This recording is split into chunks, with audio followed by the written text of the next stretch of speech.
નમસ્કાર મિત્રો, 5/4/2026ના રોજ લેવામાં આવનાર એસએમસી જીયુએચપીની 81 જગ્યા ઉપર જે ભરતી છે એનો સિલેબસ શું રહેશે? તો સાહેબ, એક્ઝામની વાત કરીએ તો એક્ઝામ તમારી 100 માર્ક્સની રહેશે, જેમાં નેગેટિવ માર્કિંગ નથી.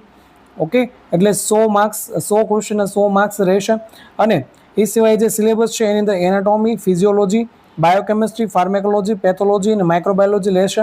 ટોટલ 65 માર્ક્સનું તમારું ટેકનિકલ રહેશે અને 35 માર્ક્સનું અન્ય રહેશે. જેમાં 15 માર્ક્સનું છે એ સુરત મહાનગર 10 માર્ક્સનું છે એસએમસીને લગતા પ્રશ્નો આવશે, 15 માર્ક્સના જીકેના પ્રશ્નો આવશે અને 10 માર્ક્સના કોમ્પ્યુટર બેઝિક નોલેજ આવશે. ઓકે, અને તમે એની સંપૂર્ણ તૈયારી કરવા માંગતો હોય તો આપણી પાસે એનો એક કોર્સ ઓલરેડી જે રેકોર્ડેડ છે અવેલેબલ છે, જેમાં તમને લાઈવ લેક્ચર પણ મળી જશે, લાઈવ સોલ્યુશન પણ મળી જશે. અને આની તમામ માહિતી છે આપણે એપ્લિકેશન ઉપર આપેલી છે, તમે ડેમો લેક્ચર જોઈ શકો છો અને કોર્સમાં જોઈન થઈ શકો છો.